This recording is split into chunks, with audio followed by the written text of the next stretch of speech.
Well, Mary and I are pleased to be here, you guys.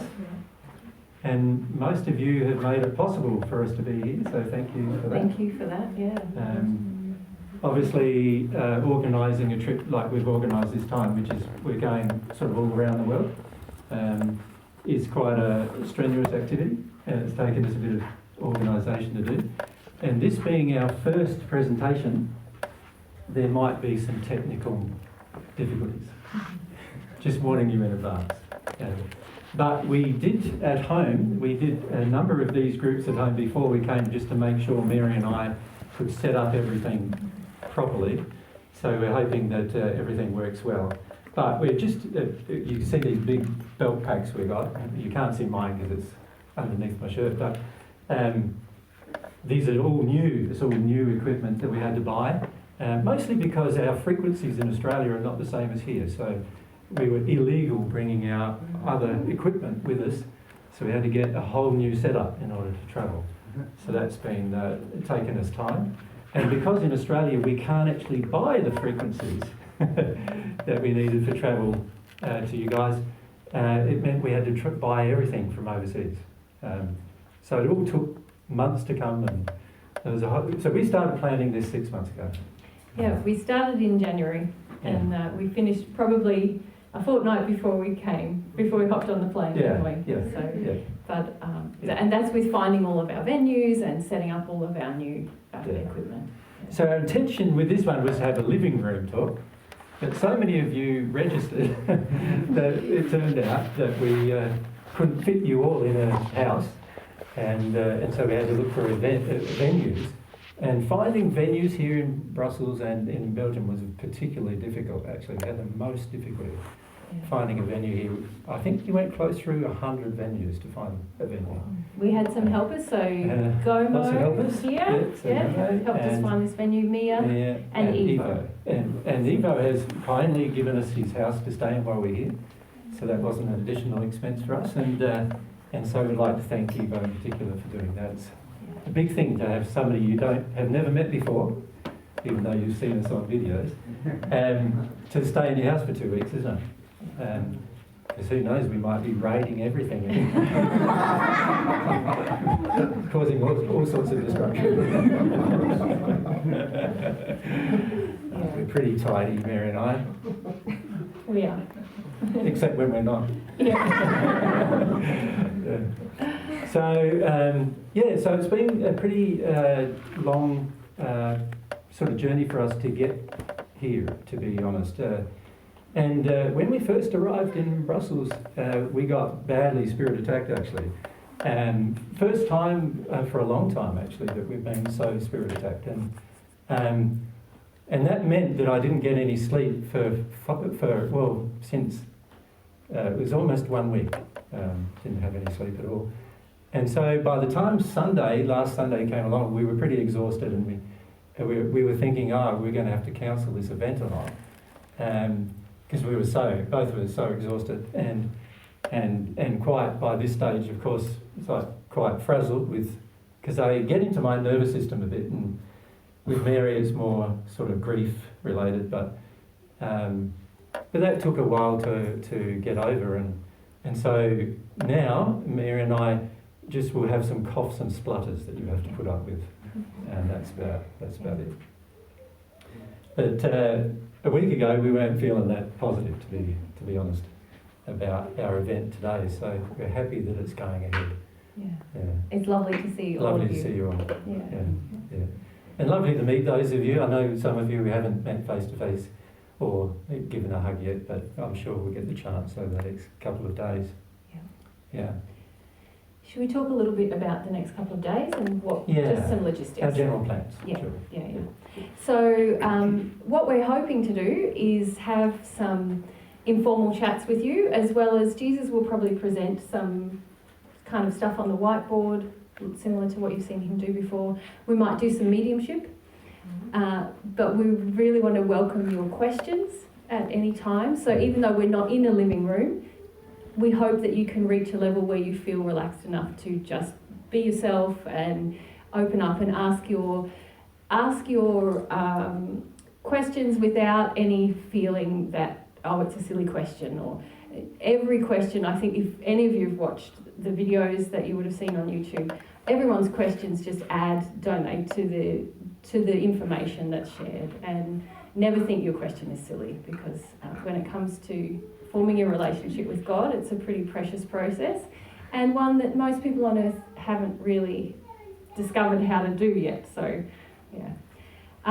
So that's what we're going to be doing up here. If you want to record, you are welcome to do that. So if you want to turn on your mobile phone and record, we've got enough antennas and things now that we think we can block that out from affecting the sound that you'll hear through the speakers. So all of you, if you want to record all of the events with your mobile phones, you're allowed to do it the entire time. Yes, and share it wherever you would like to share it. So it's because we are actually taking a recording of what will be presented, but how much time we have to edit that and place it on our website is quite limited, especially for the next 4 months, but probably forever. So consider it okay to take your own bootleg recording and share it wherever you'd like to. Yeah. In terms of the space, the room, there's water has been kindly provided by the venue, and I think some notepads if anyone wants to take any notes and you forgot your book. The toilets, hopefully most of you have found it now, but it's back down this hallway behind me, and to your left as you're standing at the end of the hallway, there's a men's and women's there. The venue has asked that you don't eat in this room, but we'll have regular restroom breaks every hour or so if you need to use the bathroom, and we'll probably aim to have a bit longer break of a half an hour or so in the middle of each day, where we can go outside and sit on the grass and have something to eat if you'd like to. Yeah. So that's probably about 1 o'clock. Yeah. Each day. Yeah. Yep. If anything breaks or any mishap happens, please just let me know so I can let the venue know. So if anything happens in the room, we can pass that on to them. Just thinking about what else. We're going to aim to start 11 a.m. like we have today and finish around 4 each day. On the last day, we know it's hard because everyone wants to come and say bye and give us a hug, but we actually have to pack up all of the tech in the room. So we're probably going to have less time on Sunday afternoon to sort of give you a hug and have a chat. So take your chances before then. Yeah. We have to have everything packed up by 6 o'clock. And out the door. And out the door. So that's the rules of our engagement of the hire of the venue. That's right. Yeah. I'll just check. I have copied everything. Thank you very much for your donations already. We did incur quite a lot of expenses getting ourselves set up for this trip. We'd like to talk to you at the end of this weekend about our plans moving forward, but we are really hopeful that we can visit Europe now that we've got this great new setup. If we receive enough donations in future years, we'd love to come each year. So our goal is to, over the coming years, to come every year and to spend about a month in Europe each time. Is our goal. Yeah. Probably more like a month and a half, isn't it? Because you add England to that. Yes. Yeah. Yep. So more like maybe 2 months. Today we'll ask you to use microphones when you ask a question. So I'm just going to show you a little bit about that. Is that? I'm just going to mute that. Unmute. Unmute, but I'll mute. Okay. So when you have the microphone, you don't want to eat it and have it right up here, like that. You just want to have it just resting just near your chin, or you can even touch the microphone to your chin. It's got this nice padding on it to stop it being all like that. So you can just hold it just near to your chin, just underneath though, so that you're speaking over the microphone, not directly into it. And if you hear the pert sounds, the plosive sounds, just it means you need to take it a bit further away from you. Yeah. But we've got 2 mic runners, so Pierre at the back. If you put up your hand, Pierre, he's going to bring the microphone to you. So he'll handle the back section. Yep. and Evo up the front. So he'll handle this sort of front section. Yeah. But you'll have to pass down the rows, and just be careful because the mics are going to be on all the time. If you bash it, you create noises for everyone in the recording as well as in the room. So just to be conscious of that. Yeah. But we do encourage your questions, and I hope that you'll all be yourselves.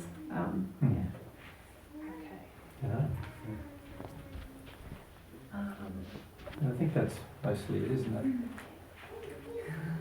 Yes, I thought of something and I've forgotten again. Just if you want to record with your mobile phone, you can place them underneath the speakers if you're worried about the sound quality. So you should get good sound if it's just there on the ground. Just make sure it's out of the way of the walkway, obviously. All right. I think that's all. And we're not responsible for you taking home the wrong mobile phone. Yeah. Or we've had it happen before. So. We have. Or we've had when we've had talks in our own living room at home, we've had people leave their phone recording us all night. We by accident. They call me sheepishly and say, "I think my phone's been recording you all." So if you ever find sex sounds in the... No, not here. Not here, but it's because somebody did that. Yeah. It's not our fault. The thing that I had to pass on to you was just the love from the people in Australia who've been coming to those living room talks. They all sent their love to you guys, and there's a lot of excitement for you to kind of meet and share, and that they will also hear the meet each other, recording. right? Because many of you wouldn't have known there's other people in your countries or areas. We'll have a look at the countries where you Yeah, all come why from. don't we do that? Yeah. But also from around the world. So people who this is our first event, so there's people who we're going to in the US and other parts of Europe and Canada, and they've all extended their love to you and warm wishes as well. So Thank you. Yeah. thank you. All right. Okay. Well, what we wanted to do first is ask you what you wanted to talk about. But just because you want to talk about it doesn't mean I'm going, I'm going to talk about it. But if we get the microphones out and let's write down a list of what you think is important to talk about. Can we do that first? So else we won't be asking you, because you've already got a chance to do that. You've already had a chance. Yep. So You want? muted. I think it's not muted. It's not muted. Yeah. Yes, I would like to learn more about the daily application, like in day-to-day life, how we can, follow better God's way and feel our emotions create the soul space and all this stuff. Yeah. So should we call it the practical application?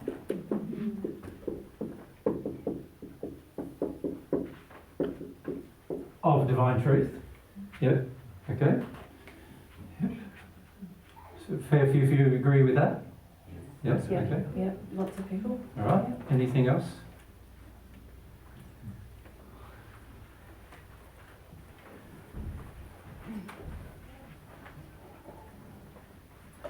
I was struck when you said fear is also bad. Yeah. Yeah. So yeah, I'm often afraid. So why is it so bad to be afraid? Yeah. Good question. So should we talk about? This is going to be sounding quite confronting, but we'll say the evil that results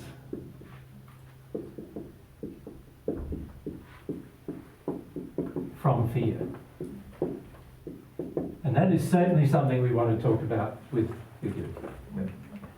That's good. So Mia, if we come across to Mia. God's feelings for us. Okay, so should we make it more personal? How does God feel about me?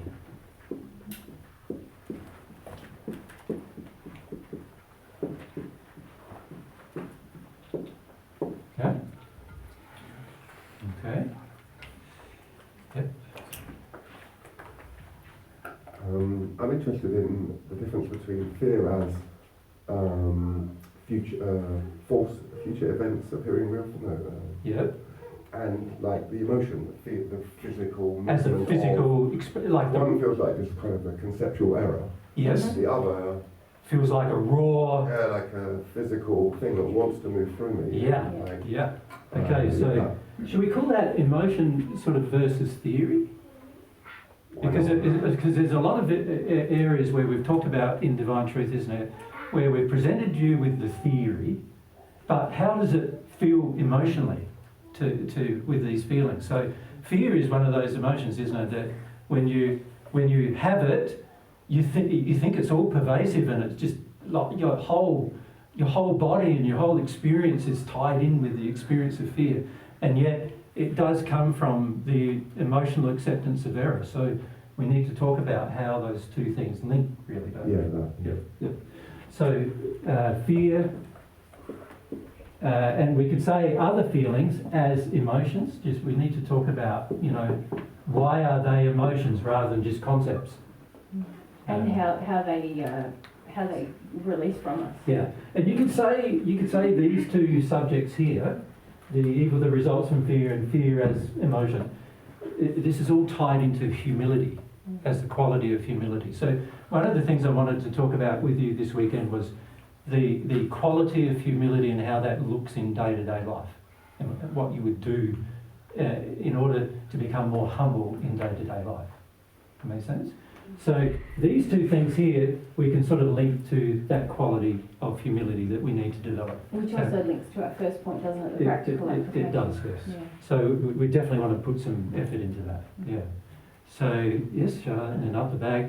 Just anybody that's got their hand up, just hand them the mic, and we'll just go to them. So let's start here and let's work our way along. I don't believe in God yet. And Yes. I don't believe in the spirit world, and I have the feeling that I'm not connected to the spirit world or to God, and I don't know how to change it. Yeah, very good question, and in fact it's the thing I wanted to probably talk about with you first, because I feel that one of the main reasons why we have trouble with the practical application of God's truth in our day-to-day life is we're not really sure whether we believe in God in the first place. And even if we're sure intellectually that we do, often our emotions are very different than our intellect in terms of our belief in God and our acceptance of God as being a real being. So that's definitely something we want to talk about, and we'll talk about that today. Yep. So where's the other mic? Yep. Anna Maria? Hi, so I thought my question would be far out, but actually I'm thinking about the interaction of regular matter and metaphysical matter. I have a chance to do some experimental physics, Yep. and in the current theories there are some that might be more related to the electromagnetic interactions. Yep.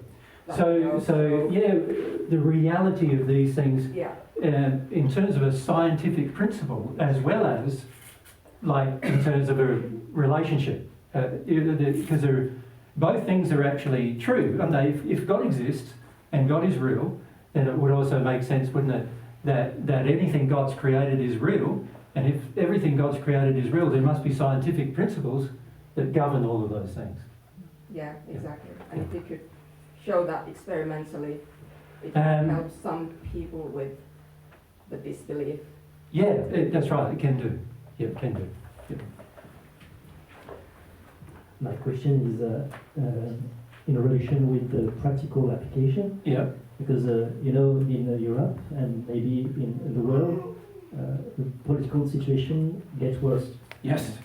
So, what could we do to improve daily the political situation, Yep. the environmental situation? Yep. Do we have to pray more? How can we handle that? Yeah, so there's two aspects to that, isn't it? How does your condition affect all that? Yeah. But also then, what do I do when I'm in situations? What kind of actions do I need to take? And what would determine those actions that I take? What decisions would I make? And why would I make them? All needs to be looked at, doesn't it? And this is something that relates very much to, again, our relationship with God. So So it's something we definitely want to talk about with the practical application. Yep. We come over down here. Yep, Francis. So what I'm really interested in is how to stick to the essence of God's way, no matter what. So no matter whether spirit influence. You said a lot about humility, about connecting to God's love. Yeah. So, and some points are connected, but that's what I'm really interested in. Yeah. In other words, you could say putting God and God's truth first in your life.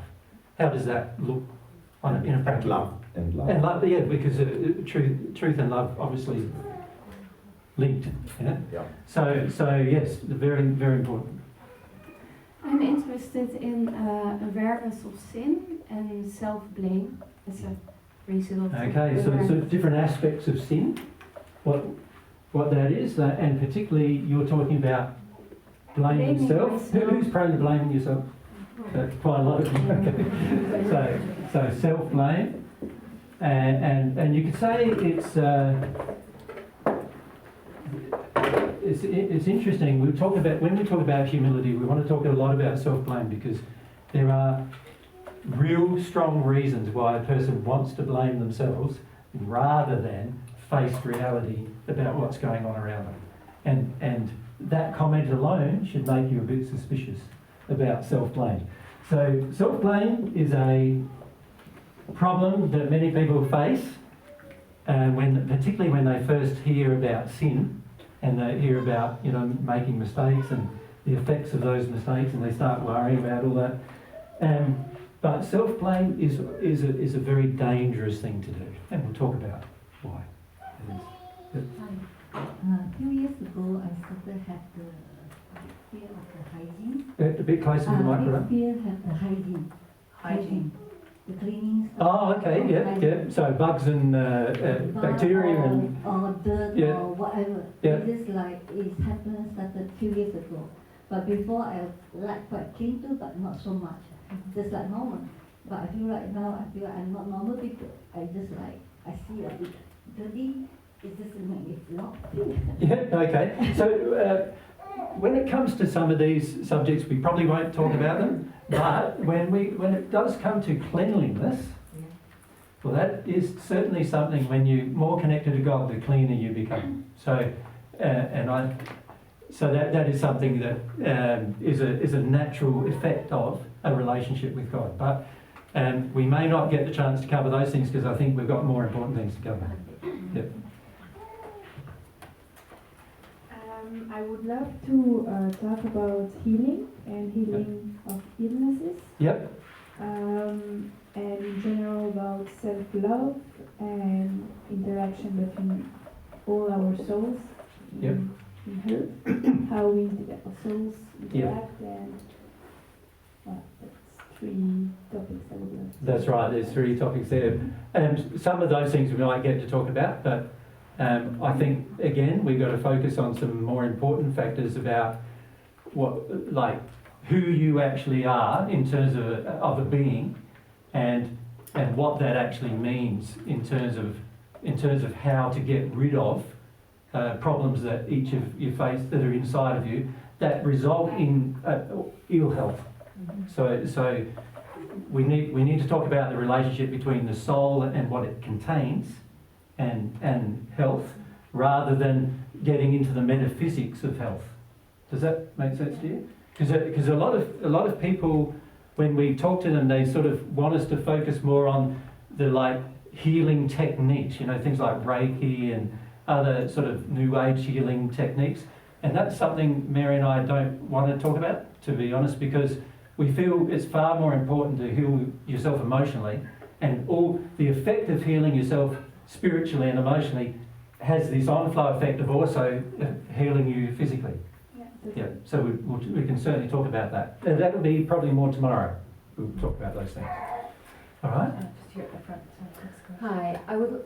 Is it possible if you could speak on loneliness? On loneliness. Yeah. Yeah. I was wondering, is it like a collective thing in our souls, that there is a lot of loneliness, and because I struggle a lot with that? Who feels alone in their life? So quite a number here. Yeah. So it's an interesting concept, isn't it, being alone? Because you're not actually ever alone. No. No. So why is it that we feel alone when we're not actually alone as well? Is something worth considering, isn't it? Yeah. Some of these subjects though are more what I would classify as effects of not applying God's truths rather than causes of. And so what I would like to do in this weekend with you is focus more on causes rather than effects.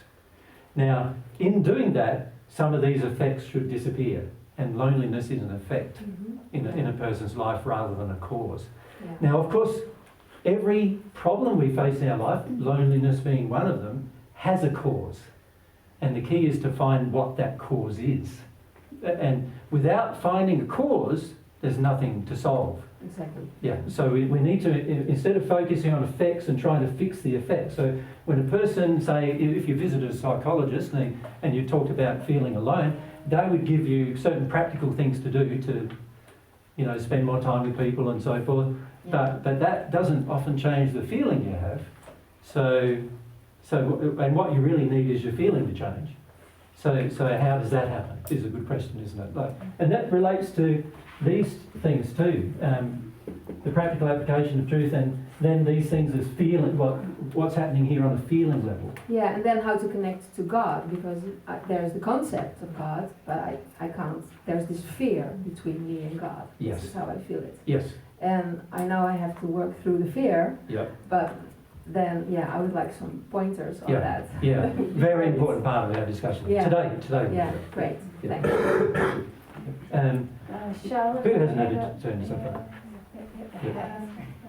I'm interested in prayer.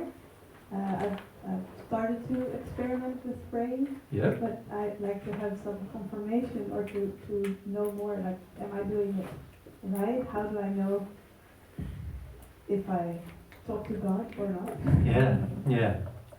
It's more how do you know whether God felt you or not? Yeah. Isn't it like? Because if prayer is a feeling, then obviously you're transmitting and receiving feelings. How do you know whether a feeling is coming from God or from somewhere else? And how do you know whether your feelings are reaching God? Is a good question. We want to talk about that today. Something else that interests me is mediumship. Yep. Something that I'm very interested in and I've started doing. But also there's a lot of doubt and maybe also fear if it's right what I'm doing, if it's beneficial or not. Yeah. Certainly. So that's our relationship with spirits, isn't it, really? Yeah. Who are really just people, aren't they, that we can't see? Yeah. So Charlotte's got the mic, so. I would like to know more about developing my will to have a relationship with God. Yeah. Because at the moment I really don't want to. Yeah. Yeah, good question. Well, can we, it's quite clear that you can see whenever we ask an audience of what they want to talk about, there's like so many things to talk about, and it's unlikely that we will get to discuss all of them, isn't it? Isn't that true? Yeah. But, so what then becomes the most important thing to talk about is the real question. Franz? I mean, another thing, like, is there a particular feedback you can give us here in Europe or in the central countries of Europe? So, like, what do you feel is essential for us? Yeah, because what we find when we visit different countries is every country has its own sort of unique injuries. And of course, many of you here come from different countries, and each country you come from is even different to your neighbouring countries as to what kind of injuries that particular country carries. And so oftentimes there are social injuries out there that have entered us emotionally, that are part of the practical application of divine truth in terms of removing them, but it's something we need to at some point discuss. Why is it that a certain country has a certain, like most people in that country has a certain injury, and then you go to another country. So if you come to Australia, you'll find most people have an injury with what I'd classip as not really caring very much about anything. You know, they're very laissez-faire, sort of like, what else would you call it? Very laid back. Laid back, not Relaxed. very excitable, not very... Surfer dudes. Yeah. I teased Jesus this morning because he got out his very good thongs to bring to the talk. Not his special shoes or anything, but just his flip-flops. Because that's very Australian. It's very like, he put on his good shorts and t-shirt, whereas most people in other places giving a presentation might wear a dress shirt or something very... But it's very Australian to be very relaxed. Yeah. Don't worry too much. Yeah. About how you look and how you... Whereas in other countries, they're obviously very different. Australians also have a lot of problems with authority. Yeah. They're very anti-laws, very anti-rules, which gets... If there's a law there, you want to break it. Yeah, just because it's a law.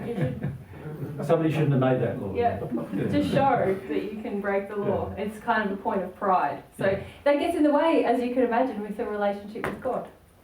You know, obviously God's created many laws, and if you have that feeling with God, then obviously you'll be breaking a lot of them. Yeah. So what we will do, I think, is we will start with this main subject, shall we? I'm just going to note down all of those so that we have record. Yeah, I've got most of them. Maybe one more question, is that okay? Somebody want to just take a camera photo of that on your mobile phone? So. Sorry, here's another question. Is it okay that I ask one more question? Where are we? Yes, Farah. I would like to ask a question about soulmates. Yes. The movement these days of the New Age, like red flags and toxic behavior and very confusing messages about relationships these days. I agree. Yeah. Yeah, it's a thing we'll discuss probably tomorrow a bit about the nature of your soul, because that's something I'd like to talk about tomorrow. So if we could sort of look at it, because a lot of these questions are basically covered in two main ways, you could say. The first main way is to look at, okay, everything relating to God and everything that God created. So here we're talking about God, God's laws, the different, you could say the different universes as a human you will eventually live in. All of these things relate to God and God's creations. So today, what I'm thinking is we focus on God and God's creations. And then tomorrow, we focus more on the humility side, your nature, your how you were built. And in other words, everything relating to the human soul. Tomorrow we sort of focus more on the human soul. So today I want to focus more on God's soul. Can we do that? All right. Now, just rub that off.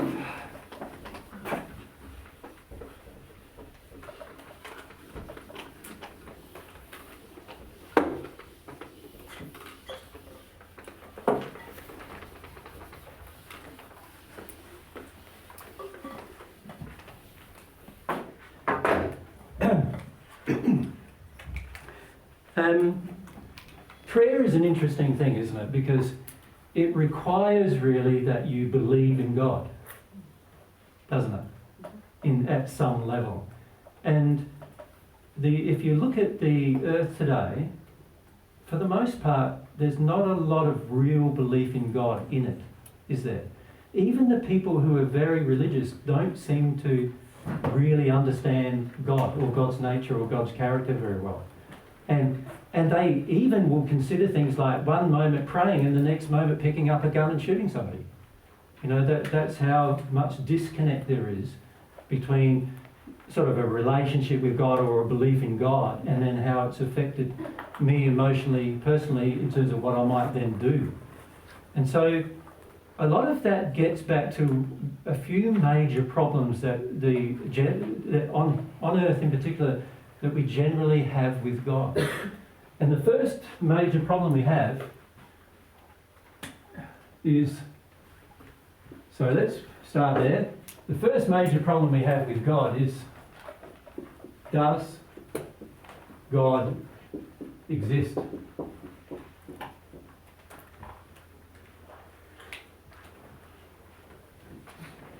Can you see that is a big problem if we're talking about, so divine truth is all about talking about the benefits of a relationship with God. And yet, if we're already coming at the subject of God as I don't even know really, in my heart, I don't really know whether God exists or not, then that's going to make developing a relationship with God very difficult, as you can imagine, isn't it? Because there's no faith there telling me, in my own heart, telling me that God exists. And how do I gain that faith if I don't have any? Like, if God's offering God's love to every human, and I don't have any faith in God existing, or and many of us don't even have faith in love existing, if you think about it either, it's going to be very, very difficult to develop that relationship, isn't it? So the question as to whether God exists, now I can say to you, God does exist. I know God exists because I have a relationship with God, and I can feel God's feelings, and God tells me things. That doesn't really help you either, does it? Because how do you know I'm having that? You don't really know one way or the other, do you? You might see it in terms of a person's behaviour, but then there's people in the world who say they have a relationship with God and they go murdering people. So, like, what's real and what isn't here with regard to the subject of God? So, with regard to God's existence, how do I determine whether God actually exists on an intellectual basis firstly? So how would I do that? How would I establish the reality of God's existence on an intellectual basis? How do you establish the existence of anything on an intellectual basis? What do you need to do? Right? So those, leave your hands up, and we come one down here and up the back there. Pierre, come forward. Sorry, fifth row. Yeah. You make research. Right. So the first thing you do when you don't know about anything, and you start with okay, I want to know if it's real or not, is you might do some research. So that's a practical thing. But what would you research? Okay. So how do you research something you can't see and you can't feel? Because when we're starting this, we can't feel God and we can't see God. How do we research whether God exists or not? Shall I say something? Yeah. Well, you look around, you look at the sky. Okay, so look at everything. Yes. So part of the research has to be the effects of, and looking from an effect perspective, what would be the potential cause? So when it comes to research about God, this is if we're approaching it intellectually, right, not emotionally, so just approaching it intellectually. Part of the research about whether God exists or not would be, let's see whether there is, I look at the world around me, and let's see whether in the world there is evidence. So I'm looking for evidence, aren't I? Proof, you could say. Yeah. So the first question I need to ask myself is, what is the proof or the seeming proof? Because I don't know its cause yet, but what's the seeming proof that there's intelligence that's beyond human intelligence existing in the world that we perceive? Things happen. Things happen that you didn't know it could happen. Now we're talking about feelings though. Yeah. And see, I want to start this process off firstly with my intellect. Why do you think I want to start it off with my intellect first? But, well... Like if you're, like you mentioned, you're not convinced in God's existence, it's going to be very hard to engage a feeling-based process when you're not convinced. See, for you, you are convinced, right? I am convinced. Yeah, of course. So you're talking about emotions already, and I'm going, but the average... Something happened, I was in a car, and it would have been a crash, but somehow, suddenly I was there. Yeah, but there's plenty of other people who were in a car, and there could have been a crash, and they had a crash. Yeah, but it didn't come to a crash. Yeah, but they had one. Yeah. So God for me it was different. So does God only work for you and not for them? No, but there's obviously some recognition of wanting to continue in my You can tell yourself that you believe in God because of certain things happening to you. But if you're really honest with yourself, you've got to ask yourself, well, why aren't those things happening for other people? Because so an example is people say they prayed and all of a sudden somebody got well. So that was evidence to them of God's existence. And I'm going, but what about all the people who prayed and they got sicker and died? What's the evidence for those people? They don't have the evidence. If we move the microphone on and go straight back to. Sure. So yeah, this is something that I've struggled with, and because you can pile evidence. You can try to sort of pile logical evidence, but in reality your logic is flawed. Correct. And affected by your emotions. Correct. So I can look at as much mathematics as I want to. For example, even if there's a limit to how much we understand. But if I have an emotional block to accepting that evidence, I won't believe it. That's right. Or if you have an emotional acceptance to accepting things that are not evidence, you will accept them as well. Yeah. So that's a problem, isn't it? If we really want to be honest with ourselves, and of course, I'm saying to you that relationship with God is all about honesty, all about truth. Obviously, it requires that I'm honest with myself. And if I'm honest with myself, I can't then claim that because I was saved from a certain problem and I thought by God, why wasn't my next door neighbour saved from the same problem if they believed in God? So it makes no logical sense to then say, oh, God only likes me and doesn't like you. God only did it because I wanted something from God and the other person didn't. But if God cared for all of her children, wouldn't she want to make all of her children's lives as happy as possible? Isn't that what you want for your children?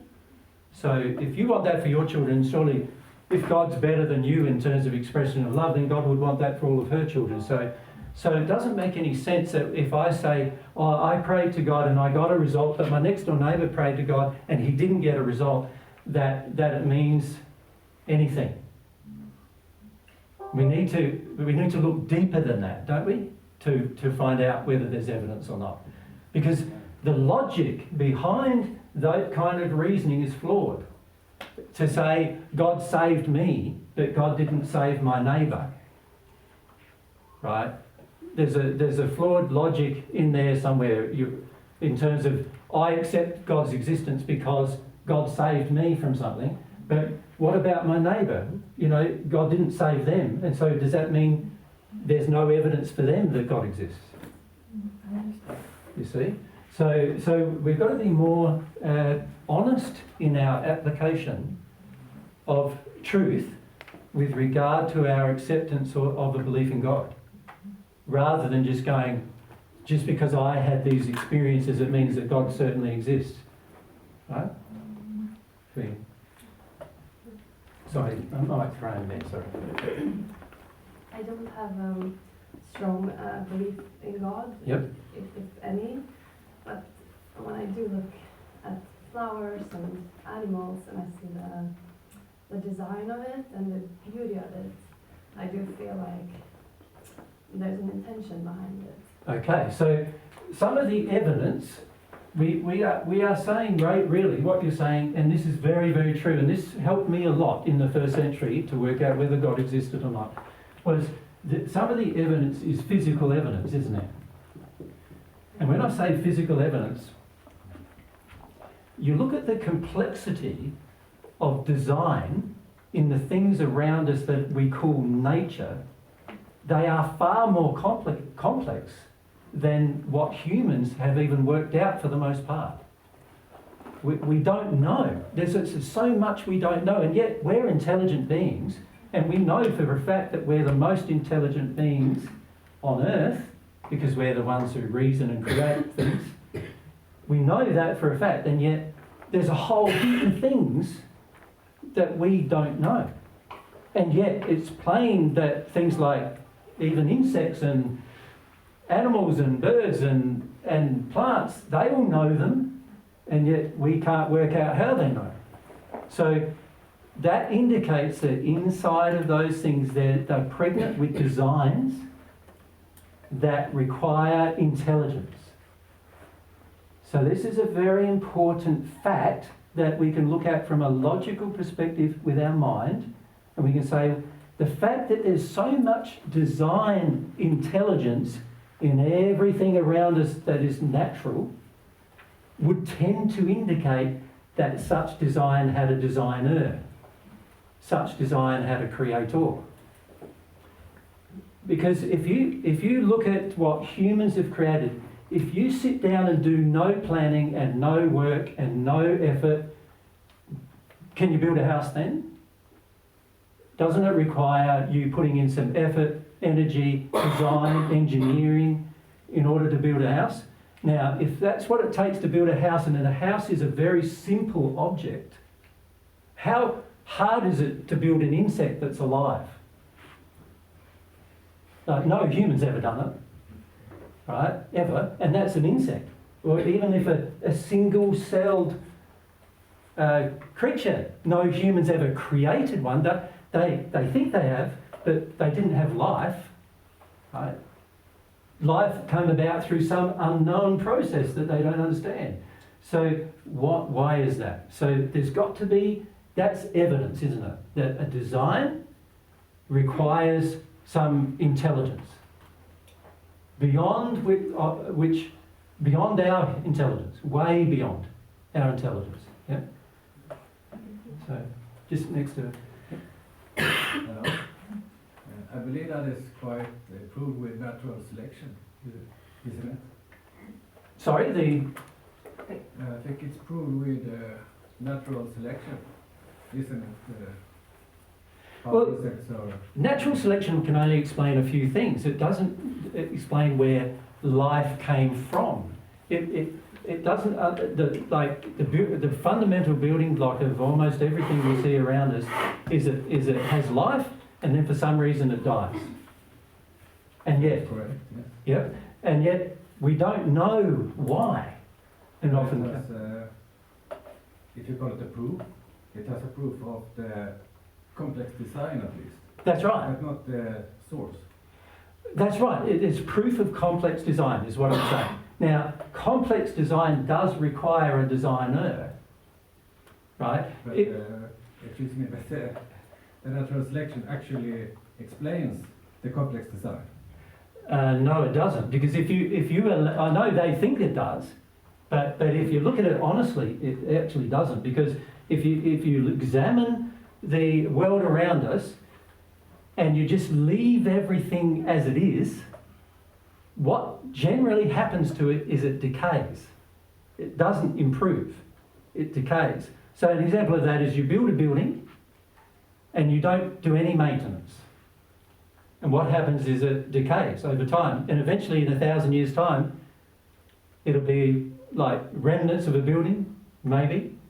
And in many thousands of years' time, it may be completely recycled back into all the Earth's organisms and other things that it came from, and so completely disappeared.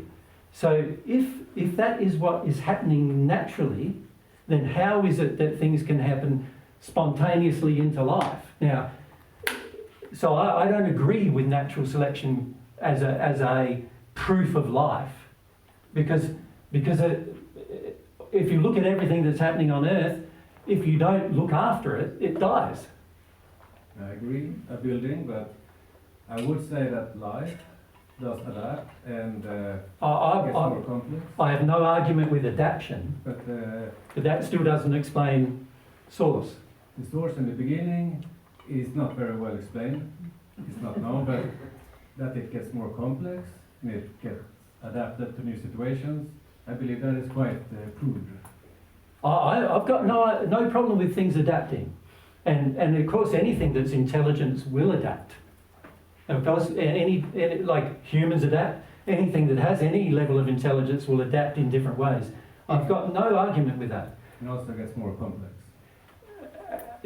Well, when you say it gets more complex, there's a reason why it has the ability to get more complex, is what I'm saying. That is not explained. perhaps.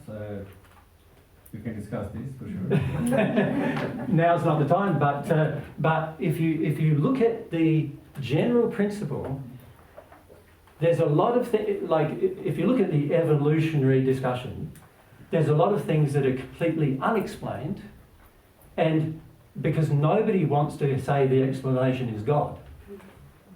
So there's an emotional impediment in the examination of evidence that might involve a creator that's beyond humans.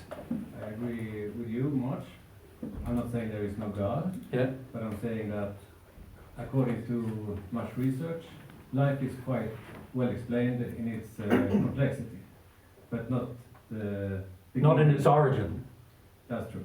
Yeah, and this is what I'm talking about, because I'm talking about we're researching evidence of God's existence as the origin.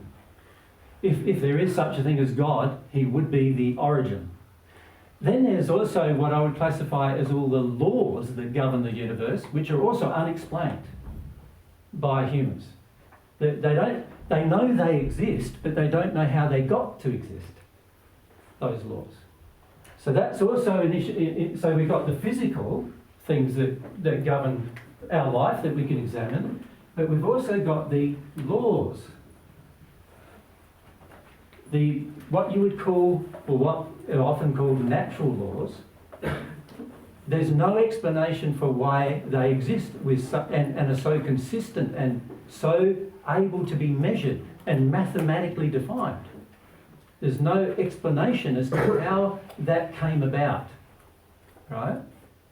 They know that it did come about because we're living it. You know, the very fact that you can use a mobile phone is proof that there's a whole heap of laws governing the building of a piece of equipment. And they even understand to a degree what laws they have to engage in order to do it, but they don't understand why the law exists in the first place. Nobody considers these things generally. They just accept it. They go, well, you could say science, there's a lot of faith in science, right? Because we accept a whole heap of things as working, and as long as we work in harmony with the laws, we'll be able to get things done. So Mary and I got here on an aeroplane. Obviously a couple hundred years ago that wouldn't have been possible, right? But that's because somebody thought there's some laws that govern flight. And if I can discover what they are, and if I can actually work out how to utilise those laws in a practical sense, then I can fly. Now, how did those laws come about is the real question.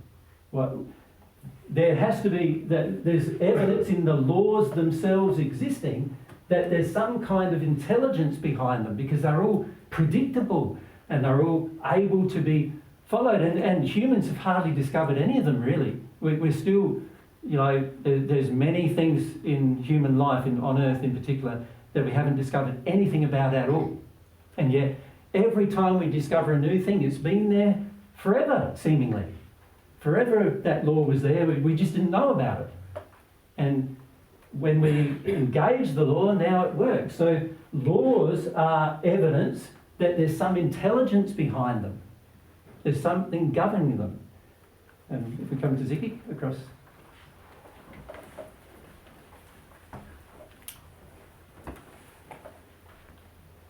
Yeah, and conscious, it's apart from the physical, so somewhere I always had the feeling that there was a...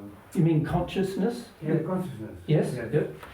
That there was a frequency, with the first frequency with a conscious, that started to create. That was my my belief, but now there must be something else that... Yeah, so this is a very important thing you raise, because really what you're talking about is the issue of self-awareness.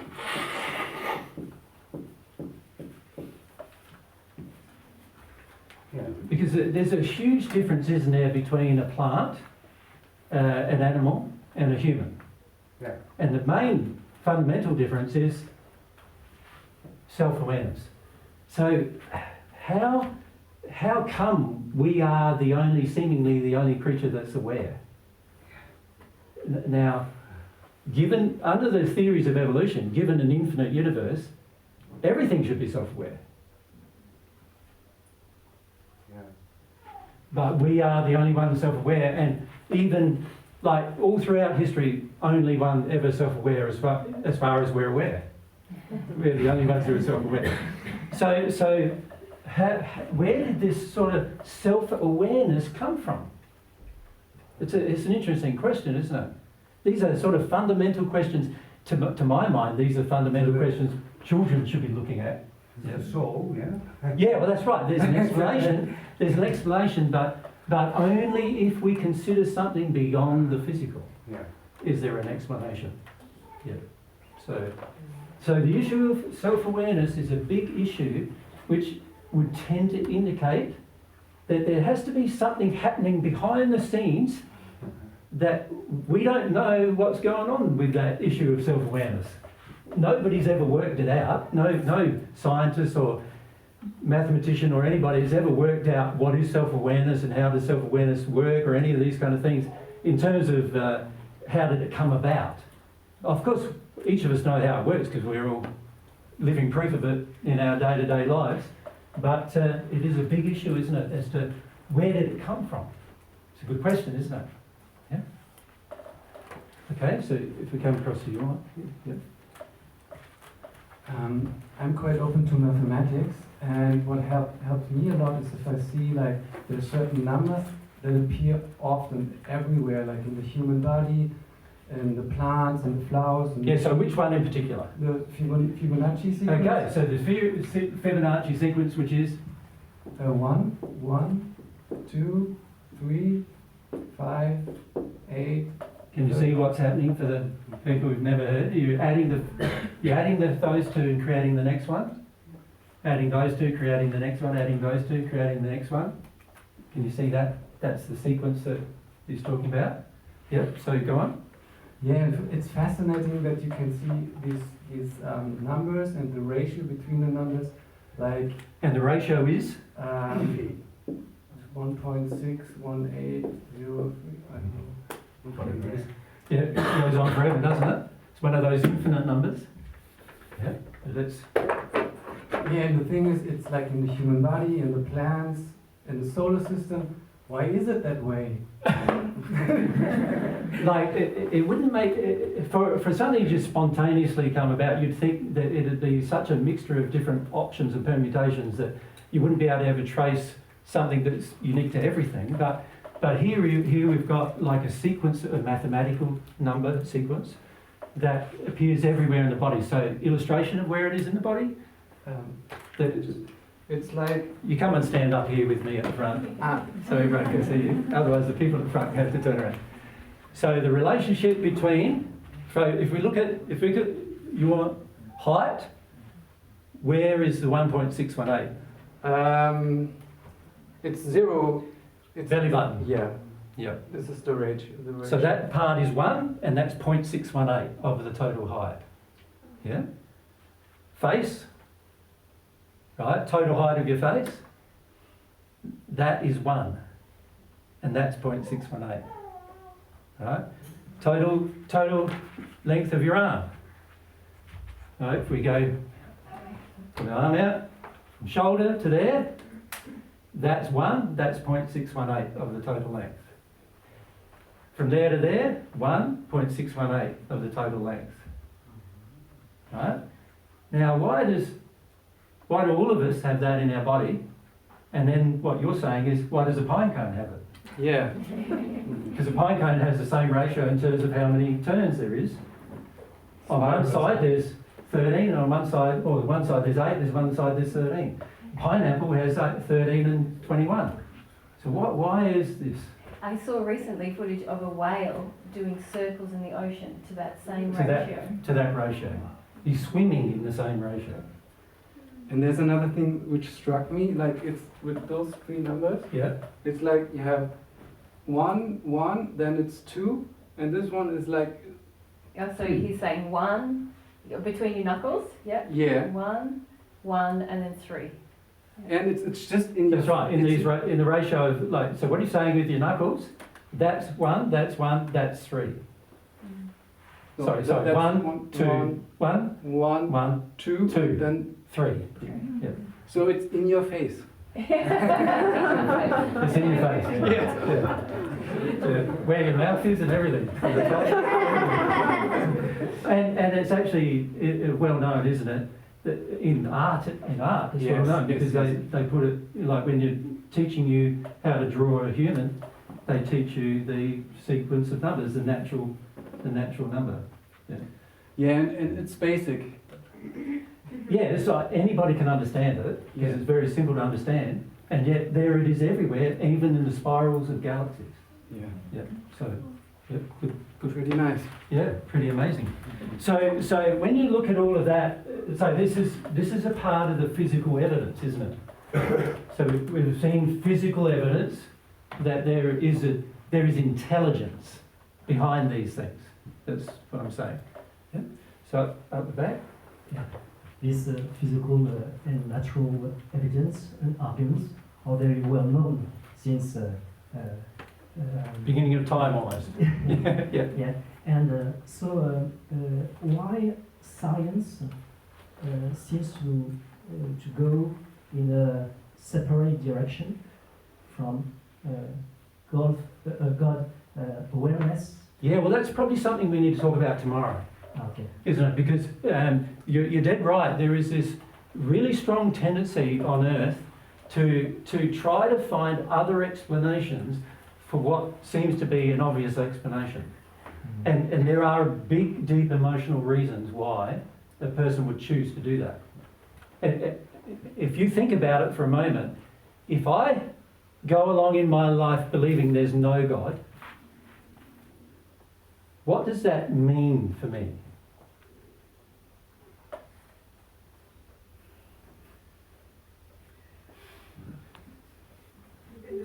I'm my own lawmaker, aren't I? I can choose to do anything I want. There's no arbitration force governing my life.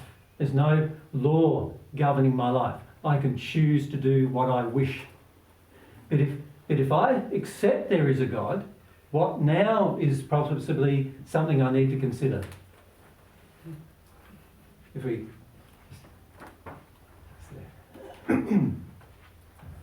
You need to set your pride aside. Sorry, You need to set your pride aside. You do, but why do I need to? Because you need to be humble. Well, but why do I need to be humble? To receive God's love. Yeah, but I'm talking about this subject, not receiving God's love yet. So Charlotte, if we go to Charlotte. You have to accept that your behavior has consequences? Yeah, potentially. I don't know for certain, but at this stage do I, because I still haven't contemplated how it may. But if there is a lawmaker and a lawgiver and a creator, then perhaps I need to consider how my life is being led. And perhaps I need to start looking at whether I am my own lawmaker, or actually there is a larger lawmaker that may govern a lot of my life. Now, can you see, if I don't like to be governed by other things, I'm going to have some very strong emotional reasons for not accepting that there is a lawmaker. Right? So, as Mary said earlier, when you come from Australia, most of them go, there is a law, but not for me. It's like, most Australians are pretty lawless, and it comes from the fact that many Australians came from England and were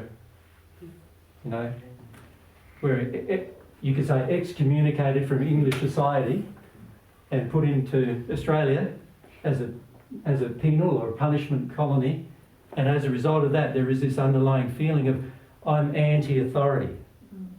Now, if I have a feeling that I'm anti-authority and I should be my own authority, can you see I've got some very strong emotional reasons for not accepting that there's a bigger lawmaker? They're very strong. Yeah. Go up the back there. Yeah, for me, like I've done a lot of university students with young people in this room have. And I think if you're trying to prove that if something exists or someone exists, you first have to define what you're looking for. So if you want to say this God exists, you have to know who is God or what is God. And I feel like now there's being a discussion, like everything you cannot explain, you call that God. But for me that feels really weird, because that means we're making God smaller and smaller because we are able to explain more and more about evolution or about, you know, we invent new things, and then Yeah. for me it feels Yeah, I weird to- don't feel God's intention was to have us like not know things. God's intention is to have us know things. Yeah, so but like when he's saying there's evolution in things, or things adapt to each other, Yep. that adapt to the environment, then you say, yeah, so you know we can explain that, but we cannot explain where it comes from. But that means like, so the fact that we adapt is also coming from God, right? The fact that we can explain something doesn't mean that it's not God anymore. Correct. Correct. And in fact, if you think about a good design would be made to adapt. Yeah.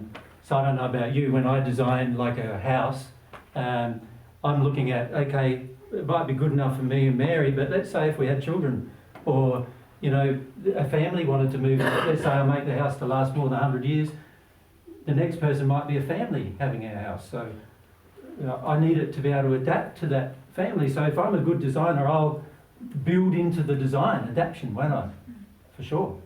So I don't see adaptation as proof or evidence that there is no God. But I also don't see not knowing something as proof that there's God. No. Because God wants us to know things. God wants us to understand. So, as any good parent would, actually. Yeah, so could you give, like, how would you explain the term God? Because it would be a designer, but it would also be, well, how would you? This is a very good question. Let's look at God as a sort of an explanation. So I would call, let's approach this from the point of view, if God exists, what must be true? Just for a moment. Shall we do that? So if God exists, then God had to have existed before anything else existed. Because all matter came, under the theory that God exists, all matter came into existence from God. So, under that theory, then it would mean God would need to exist before any matter existed. Any matter that we know of in this universe existed. Even the universe itself, before that existed, God had to exist. He had to exist in order to create the universe. If God exists, he must have first existed before the universe did, in order for him to create it. So logically, you can see that, right? So it makes sense then, doesn't it, that if God exists, there is a number of things that we would have to define God as being, right? One of the things is that God had to exist beyond what we know as matter in any of its states. God had to exist in a different form, right? So that's the first thing. God's form cannot be human. It's impossible for God's form to be human, if you think about it from that perspective. So, what do they call that? No anthropomorphic, I think is the word, isn't it? God. No God in human form. So not in human form. However, there are some things we can suppose about God as a being. If God exists. If God exists, God must be intelligent. Isn't that true? Because if he had the ability to create everything we see, then that requires a very complex intelligence. Right? So he has to be intelligent.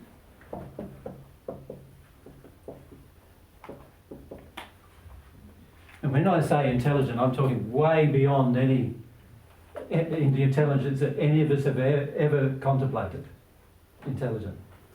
He has to know everything so well that he can actually create them. Right? It's like an engineer having to build a bridge. Like, how many of you could actually build a bridge that actually you could drive over? Right? You'd have to get educated well, wouldn't you, first, in terms of structural engineering, and then you could potentially do it.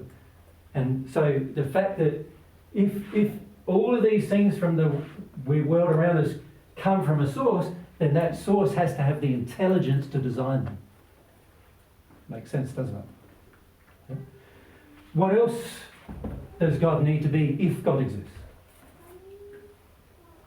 Any ideas? Yep. So just keep your hands up, because otherwise I don't know. Yep.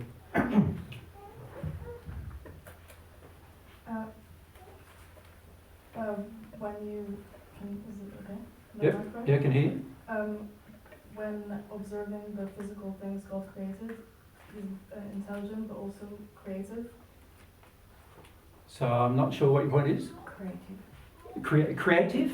Yep. So you could say, if we look at it as a whole, must be the fundamental creator of all things. So let's call God the creator. Shall we? Yep. What else? Would God need to be if God existed?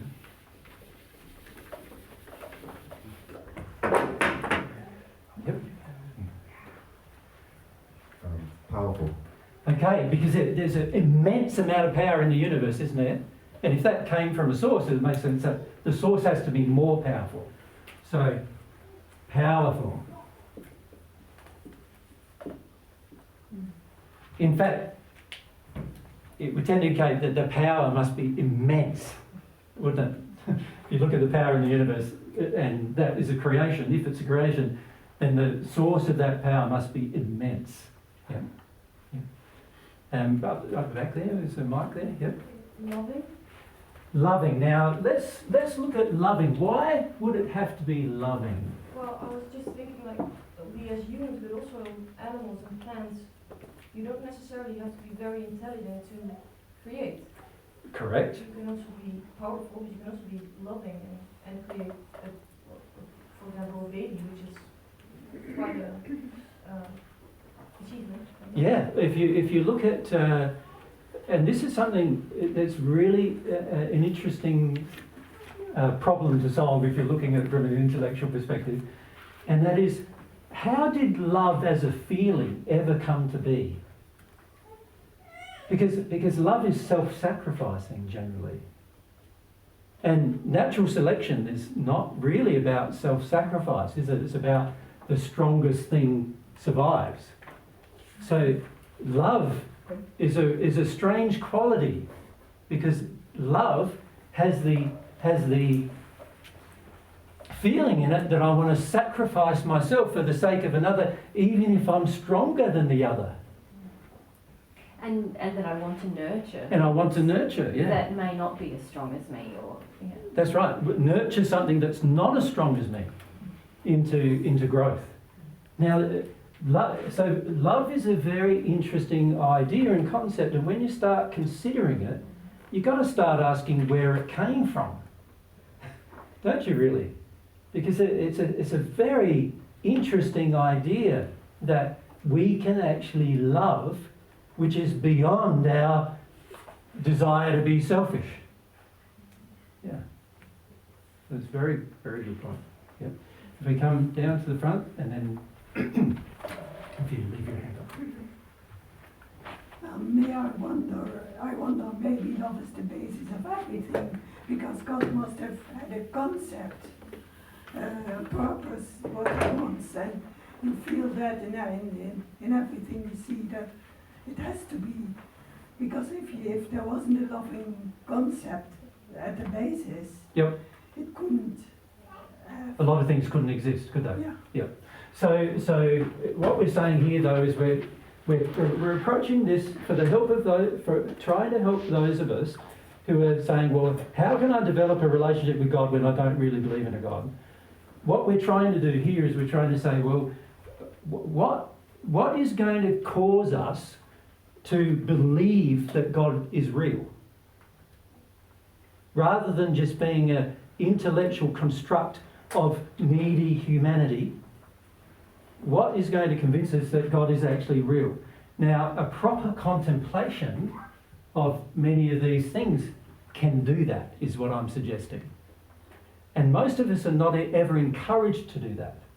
And there's a lot of reasons why we're not encouraged to consider these things when we examine the world around us. And one of the reasons is, if you want to be lawless, belief in a God is not advisable. If you want to break the law, it's better you don't believe in a God. And unfortunately, on earth, most of us want to break laws. We have an emotional desire to break laws, right? And I'm talking not the laws of the land, but natural laws.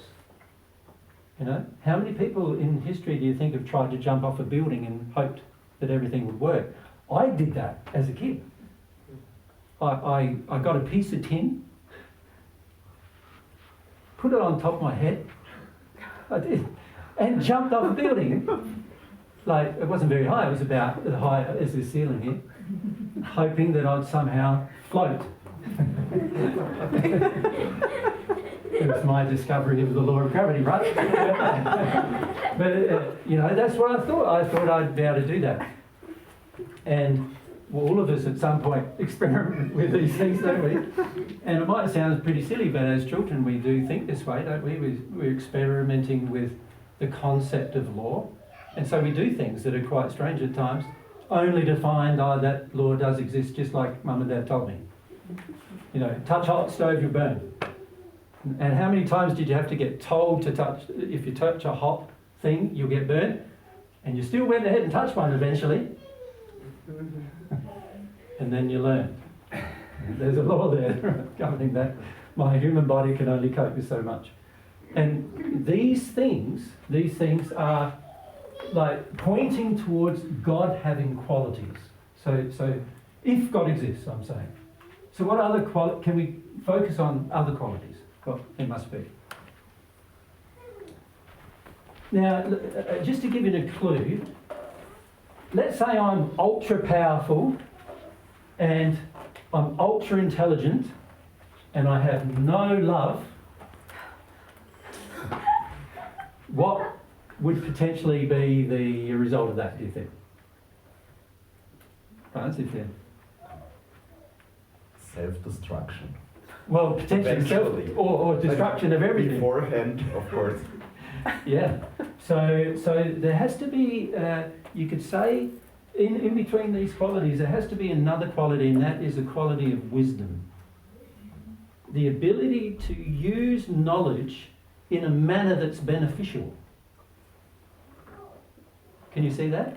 Because you see all these movies nowadays, and the big powerful beings are all reckless, aren't they? Have you noticed that?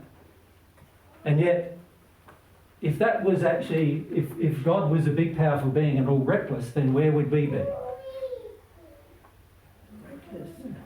We would be wrecked, wouldn't we? We'd be gone. So there has to be, if God exists, there has to be some wisdom there. Wisdom is the practical application of intelligence. Has to be present. Yep. And other qualities would be that God is totally, or most likely, consistent. Yes, so and consequent. One of the things we haven't considered here is the issue of law, isn't it? Laws. For there to be predictability in any universe, laws must govern it. Isn't that true? Now, if God is the creator of the universe, then that means that God is also predictable. Is it Ibble or Abel? Constant. Reliable. Consistent. Right? That is indicated by the creations that have existed. There is consistency in them. The only time something changes is if a force is brought towards the change. Other than that, change doesn't happen in the universe. It's only when a force is brought towards something that change occurs. So if that's the case, then it tends to indicate that for change to originally occur, there had to be a force governing it.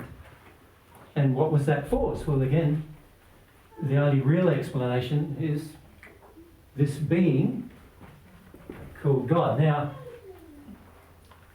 I just said that God was a being. What evidence is there that that is true? Yeah, you want to have a go? That in the design there seems to be intention, so governed by some kind of desire. So When you say there seems to be, have you got any evidence? For myself, when I was studying industrial design, I could see that if you design something and you don't really care and you don't really have an intention, usually you end up with something that doesn't work very well. Doesn't work at all, usually. Or that doesn't work for long, or that might work but is not beautiful. Or like this, things that are inconsistent, and that there really needs some intention so that things actually get created in a way that it works. And so it's the intention or desire. Yep.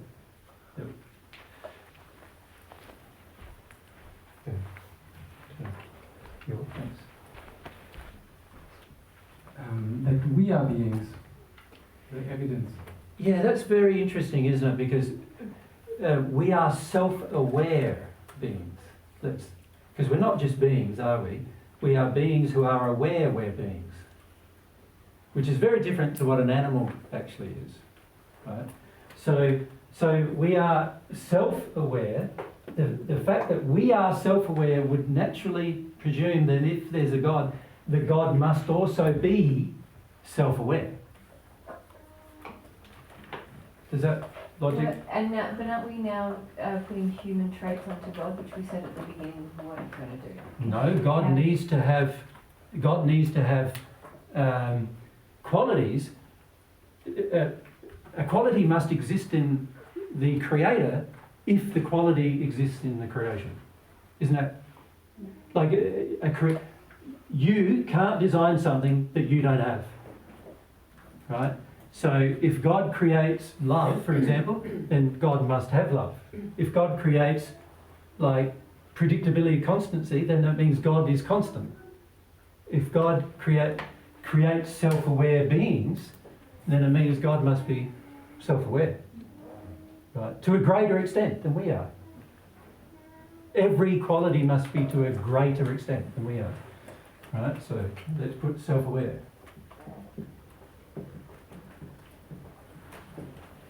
So here I'm still using my intellect, aren't I, to determine the answer to the question. But I'm making some logical deductions about the possibility, if God does exist, this has to be who God is. Yeah? God is sensitive? And what evidence is there of that? Because a lot of people on earth would suggest God's insensitive. I don't know. Okay, we'll come back to it, eh? That's why God is a being. The very fact that we can have a personal relationship with God. But now we're talking about something emotional, and I want to stay with the intellect for a while. Is that all right? Yeah, sure. Yeah. So at the back for Emma. So what I find difficult still is that if there is a creator, where does the creator come from? How can If I knew that, I'd be the creator. No, I can't answer that question. No one can. And did he do it before? Sorry? And did he do it And did he do it before? Yeah. can you see also that we have to face, as limited beings, that there's some questions we will never perhaps be able to answer when it comes to if God exists, with regard to God's nature. There must be things that we will never be able to answer. That's also logical if you think about it, isn't it? That there are going to be some things we'll never be able to answer, or you could put it a different way, and that is this. You could say, unless we get the development, we will never answer. Right? And what I'm saying to you is, I don't have the development to tell you where God comes from. And I don't know anybody, I've never met anybody who does. Not yet anyway. Yeah. I think if we go back to the sensitivity one, I think there's a lot of evidence for that actually in the operation, even of the natural world, if we're supposing God created it. It's a very sensitive system, isn't it? Yeah, so you look at the environment you're living in, it really is quite sensitive, isn't it? That's something that humans are only just starting to understand, how sensitive it actually is to our potential for damaging it even. How sensitive it is for us living in harmony or out of harmony with it. It's quite an in-tune apparatus, they're finding. Just like the human body and the... Yeah, if you look at the human body, we respond very sensitively to some problems, and particularly emotional problems, actually. But even we can sense a very small amount of touch or a very a smell, like a change in our atmosphere, can't we? Yep. So. You can touch a surface and feel almost 1 micron of, which is 1/1,000,000th, right, of a meter change in its surface, and that shows you how sensitive you are. That's incredibly sensitive. Yeah. Okay, so there is the sensitivity is certainly something that must be there. But many people on earth don't agree with that, of course. Okay. Yes, so where are we, Mike-wise? Up back there? Yeah? You would probably be immortal if we had all this quality to be consistent in the creativity of the whole universe, and to maintain it on the long term, you would probably be immortal.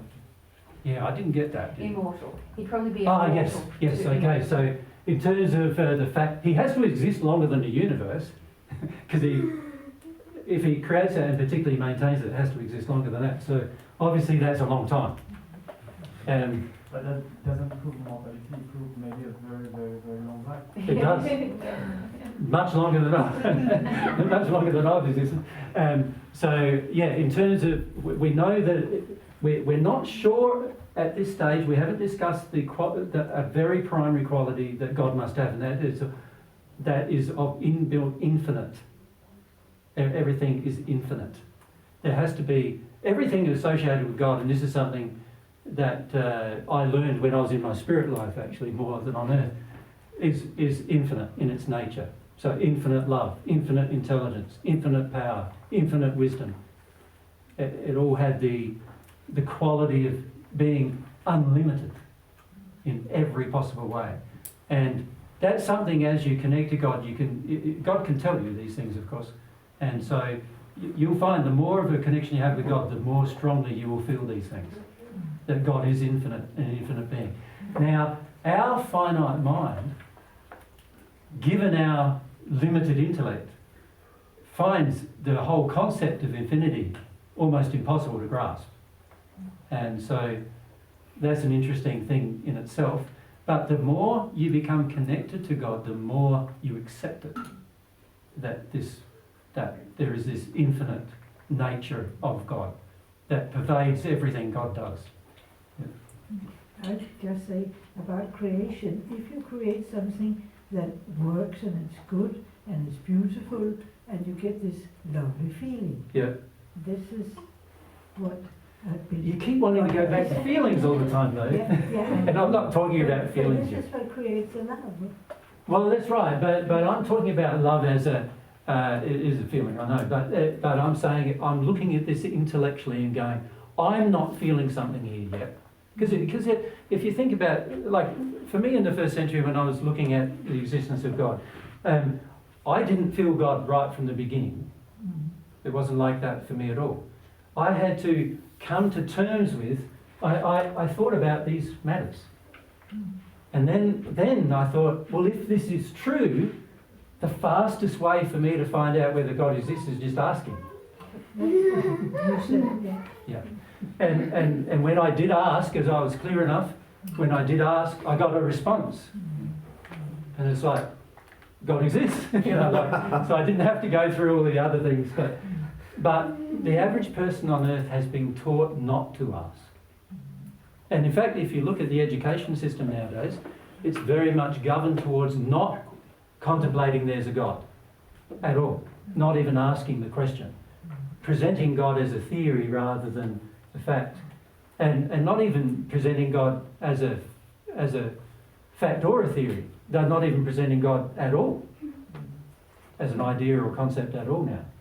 So it took me like quite a few years in the first century to become very firm in my feelings, to actually get to the point to ask God and had any trust that God would answer. It took some time, but How old? I was about 4 years of age when I started to sort of feel God, but I didn't know what I was feeling. And so it was only when I was in my teenage years that I asked and got responses. And then I knew for certain. Does that make sense? Yeah, Yeah, it's difficult.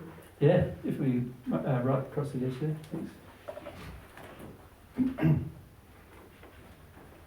How did you know that it was God that answered? Good question. It's something I had to resolve. Yeah, because of course, if God exists and God is a being that I can't see, then it would also suggest, potentially, that there's other beings I can't see, and how do I know it's not them?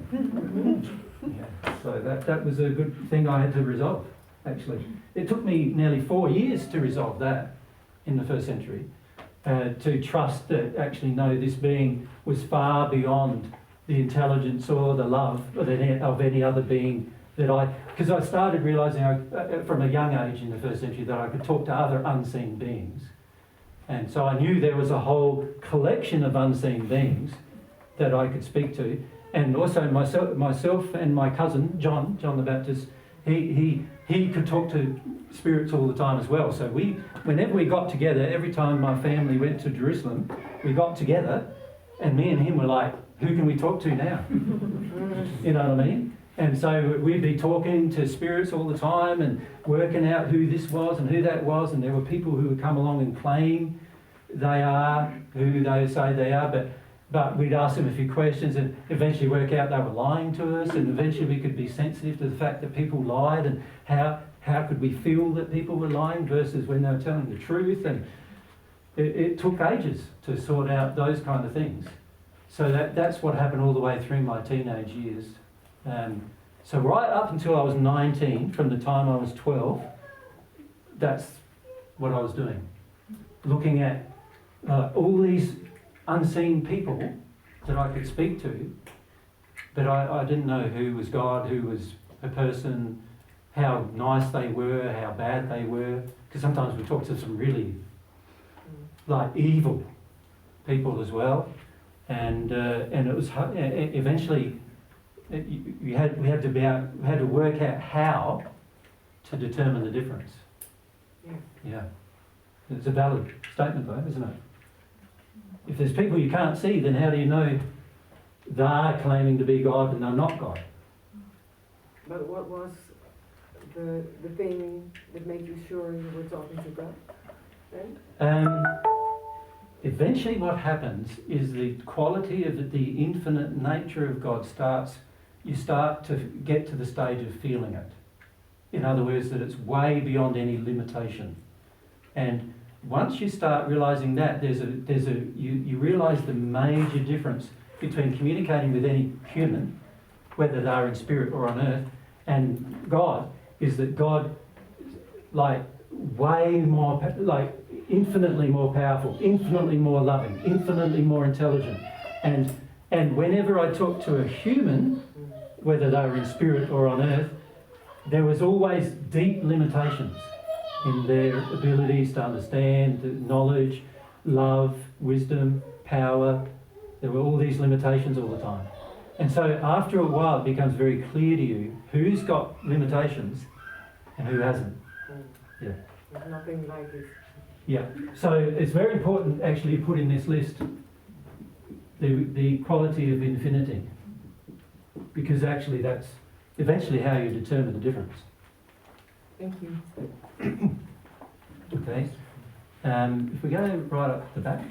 Yep. Yes, very good. Was God always an all-knowing being, or is he still an evolving being, or was it? That's a very good question. I think, as far as I'm aware at this stage, he's always been all-knowing. But, and I don't understand how that can be the case. But every question I ask God, because remember, once you have a relationship with God, you can ask God these questions. Yeah. So every question I ask God about, how did you always know? I always get back a response, he always knew, but I don't understand anything else from the answer. Like, how did he always know? I don't know. I'm going to have to improve in my development to understand that, I think. Now, what I've learned in my own progress is that I had to receive more of that love from God, God's love, in order to understand even God to a small extent. I just had anything I didn't understand, if I asked for more love, eventually I got to the stage of understanding.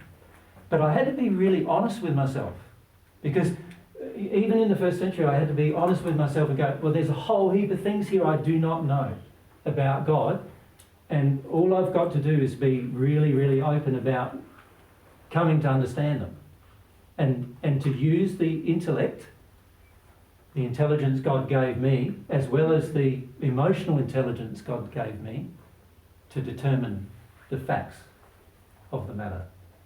Yeah. But it's a good question. Yeah. Yep, next door. How do we know it's only one? That's also a good question. Because I've never been able to connect to a number two. Ever. I've tried. So we intellectually do not know for sure. Well, intellectually I didn't know, but I'm pretty certain now that there is no two gods. There's only one. But when I say pretty certain, I'm absolutely certain. But I had to ask the question. I had to ask the question. If there's a second God out there, I'd like to talk to you too. And if there's a third God out there, I'd like, and here I'm talking about God as a being that has all of these qualities. If there's a second one, why wouldn't you want to know? Or a third one, or a fourth one, And when I say him too, I had to also work out him or her. I didn't know. Eventually I came to understand that actually God has masculine and feminine qualities, but that took me time to come to understand as well. Yep. Come forward a bit and then down here, work our way down to here. Is it useful to share our experience of God, like in science method? We share the common points. Yep. Or the God experience is only unique, so we can't share to prove this evidence. I don't know if that's strictly true, because God, what I've found is that God reacts consistently with the desire of individuals. The problem is the desire of individuals changes. So what I've found is if two people have exactly the same strength and power of their desire, then God will respond exactly the same to both of those people. Now, of course, measuring the power of desire is something that, as humans, it's pretty hard to do, isn't it? To measure one person's desire over another. But what I've found through experience is if a person develops the strength of a desire for the relationship with God to the point of a passion, then God consistently responds to that passion. And I have millions of celestial friends who are proof of that. So what is indeterminate to those of you in your first incarnation, for me, is an established fact, because I've got thousands of years of evidence, for me, of these established facts. So from our point of view, if we haven't experienced God, yes, we can't recognize someone's telling you, yeah, I met God. Well, this is also very interesting. God can tell you whether they have met God. So when somebody claims to me they have a relationship with God, I know they don't or do have one, because I ask God. And God tells me. So it's really easy, and when I say ask God, I need to define prayer, remember, we haven't done that yet. But it's really quite easy to determine whether somebody does have a relationship with God or not, based upon what God can tell you about the person, because He's happy to share all information. He doesn't see, like information with Mary is private. It's not like that. He's going, no, he wants all of us to see that we're all brothers and sisters, and we all need to be open and transparent. And He's completely happy to be open and transparent with me about you, if I ask. I don't always ask, but sometimes I do.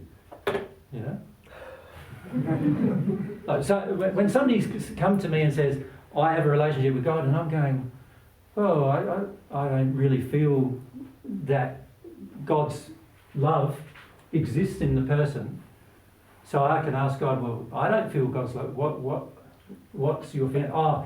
That I can now see, no, that I can tell the person, God tells me who the person has a relationship with that they think is God. It's usually a spirit, an unseen being that they think is God, that they've got a relationship with, and I can start to tell them why they have that relationship, like what addictions are in place for that relationship to occur, and what, why that person, that spirit, the unseen person, is drawn into their life and so forth, and also why the person believes that person is God. All those truths come to you when you're connected to God. Of course, it doesn't when you're not. So you can say that one day maybe we can have objective measure, yes, of knowing God. Eventually, yes. Yeah, but that requires a relationship with God to do. So that's part of the problem, is that some of these things require a relationship with God before you get the gift or the ability to do it. So there's a whole heap of advantages of having a relationship with God, and one of those advantages is the ability to talk to God about any matter, and therefore get truth about any matter, and also then be able to determine whether somebody else is connected to God or not, if they claim to be. So if you look in the world today, there are many people who are murderers who claim they're connecting to God, isn't there? In fact, some murderers have even said, I murdered because God told me. Right? Now, once I've got a connection with God, I know that's not true. Right? Because God can tell you that's not true. God's not murderous. So we know straight away then. But if you aren't connected to God, what do you believe? You sort of go, well, that person's having an experience. Is he just nutters, or, is Jesus nutters, or is he real or not? We don't really know, do we? Unless we have some source of information that would tell us. And if we come, and then back. About trusting God, if I don't trust God, that's an immediate block to receiving, or can you receive it even if you don't have that trust yet? I can't. You can't receive anything from a human if you don't have trust of them. So I can't see how you would receive something from God if you don't trust God. But I think let's let's separate the qualities of God from our feelings about God for a moment, because that's important to do. Because a lot of the times, you hear the word God, and nowadays, like God, the word is a dirty word, isn't it? Really, it's not. And a lot of people, as soon as you start talking about God with a lot of people, they go, "Oh, you're all getting religious and on me and things like that. They don't have a scientific sort of feel about God at all. And so they sort of feel you're forcing religion down their throat if you start talking about God. So there's a lot of emotional injuries in the human population about God, one of which is a lack of trust. I agree. But if you have them, then of course it's very important, if God exists, to remove them. Because with those emotional impediments, you're not going to be able to connect to God very easily. Makes sense? Yeah? Yep, it's true. So my question is, you keep talking about God tells you something. Yep.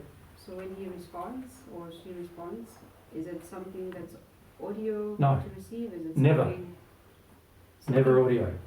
So for me, I'm wondering, sometimes there's a perception that for you to say that this is what I'm feeling or hearing from God, that it needs to, I don't know, like be elaborate, but how does it become elaborate if it's not? Yeah, good question. So let's just look at the moment. This is really tomorrow's discussion, but let's look at it a little bit. The human soul has a number of what I would classify as attributes and qualities.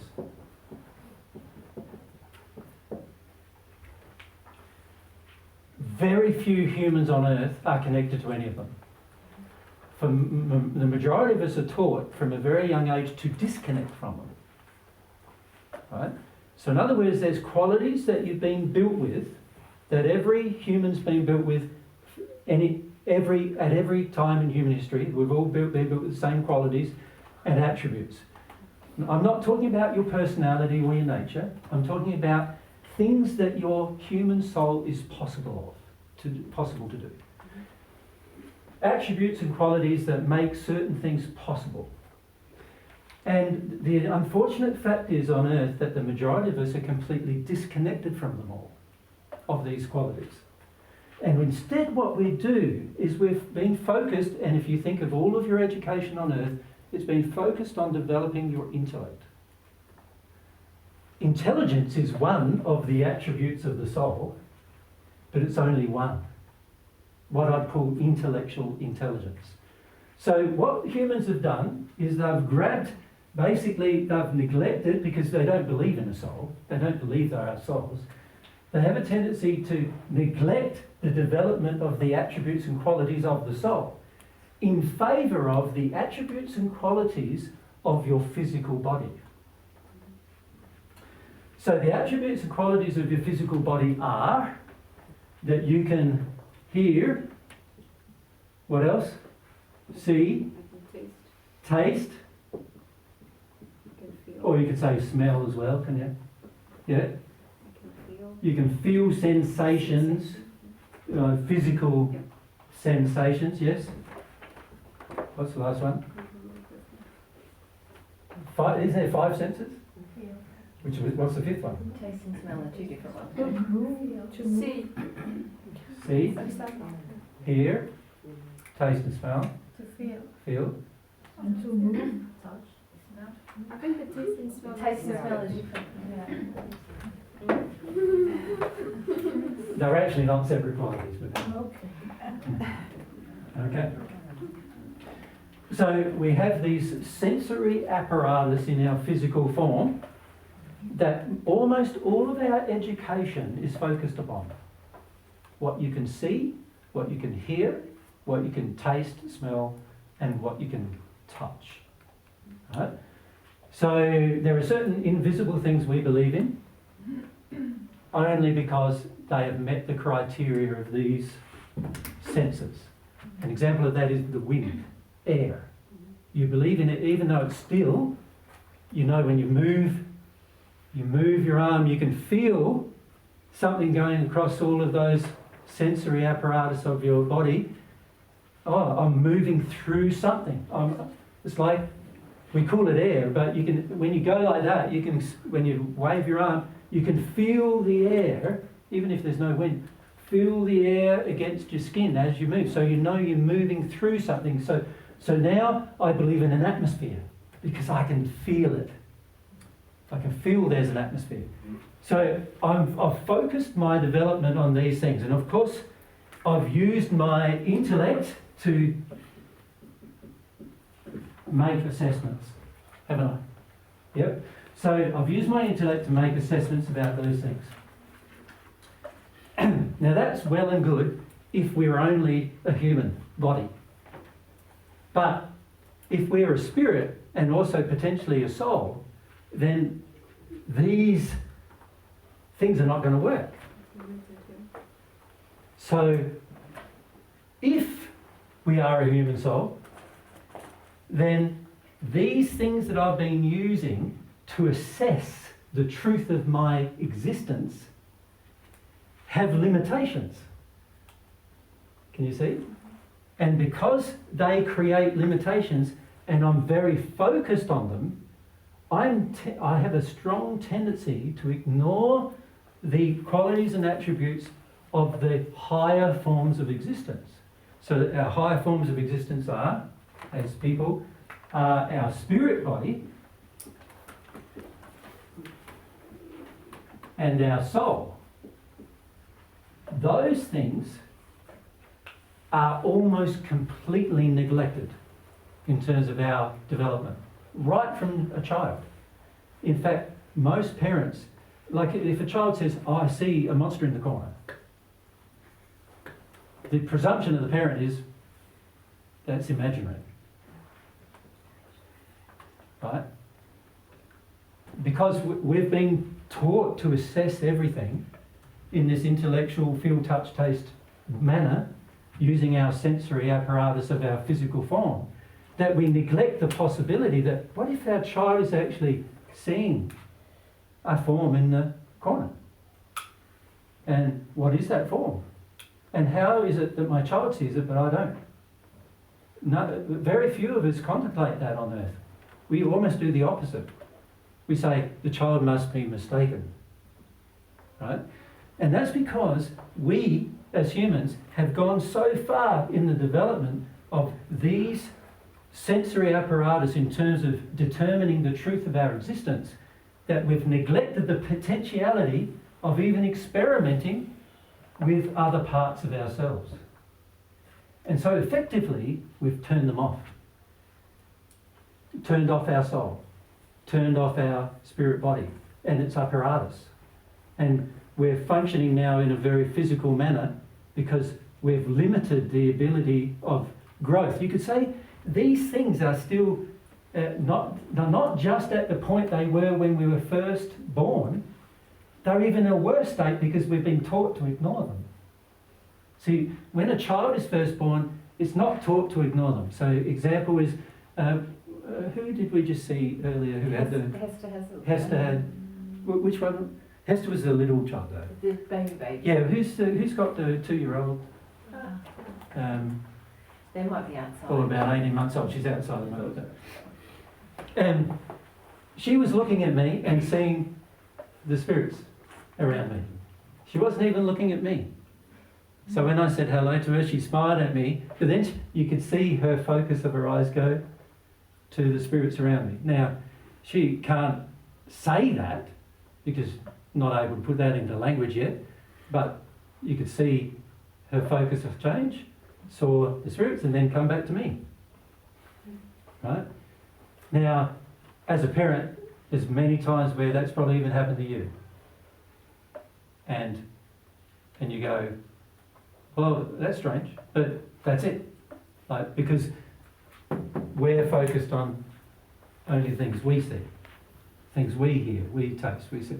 So spirits can actually talk to you audibly, right? God, remember I said won't, even though God could, he doesn't.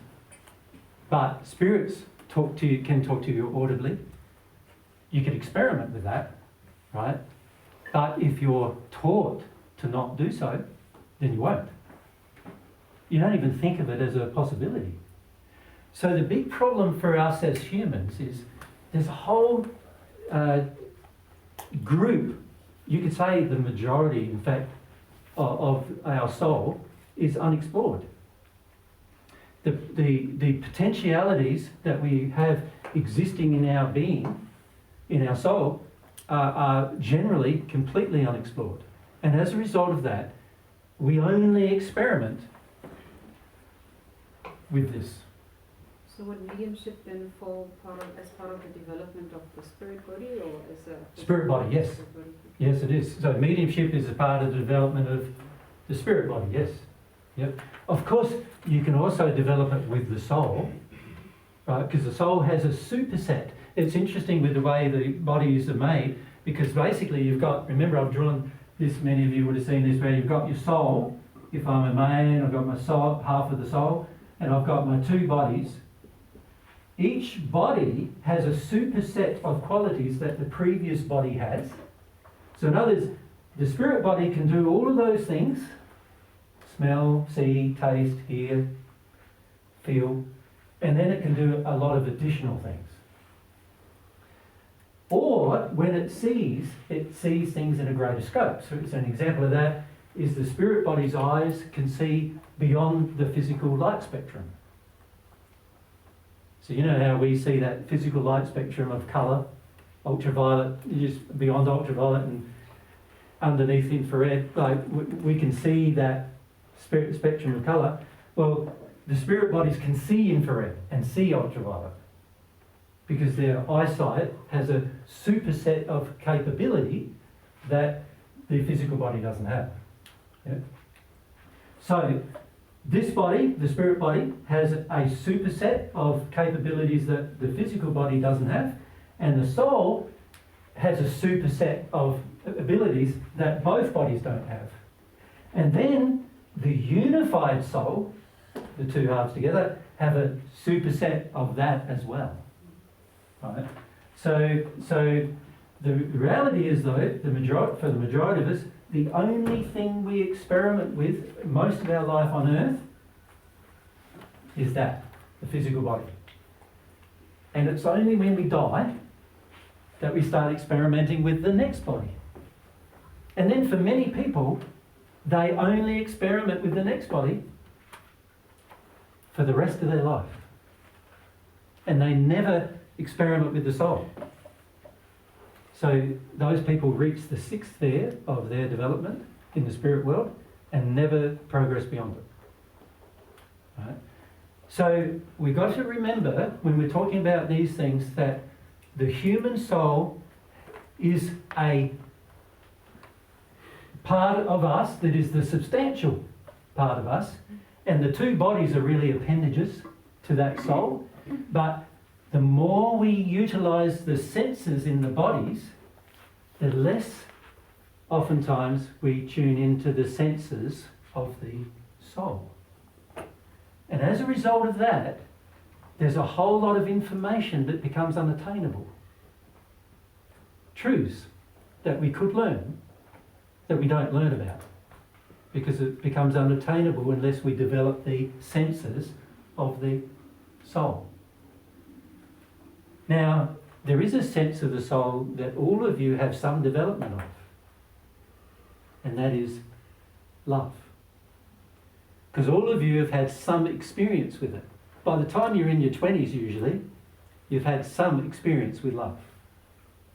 And that is a soul quality, a soul sense. You know, when you feel love, that is a soul sense being felt. So, but there are other soul senses that we are very detuned from. And of course, the more fear we have and the more anger we have and other qualities like that, other emotions we have like that, the more detuned we get from the soul senses. But as I said, we'll talk about that tomorrow, right? But it does have a relationship between this question, because there are certain things in this question that have to be determined, but they can only be determined with this apparatus, the soul apparatus. So this is where we run into some problems because we've detuned from the soul's apparatus, and the net result is we don't feel some of these things because these are all soul qualities. Remember, God is not in human form, therefore not of a spirit body, not of a material body, so therefore must be of what is similar, what we call to soul, and this is why in the celestial spirit world we call him the oversoul, the great soul, the being who is soul. Right? And if that is the case, you can see also that if God made humans in his image, then it's only the soul that is in the image, not the bodies. Yep. Can you see that? Now, if the soul is in the image of God, then it would also make sense that the only communication method is from soul to soul. And any other form of communication with God will not work. So when people talk about talking to God and hearing God with their audible senses, they're not hearing God. Because the only form of communication that can work with God is a soul to soul communication, which happens at much more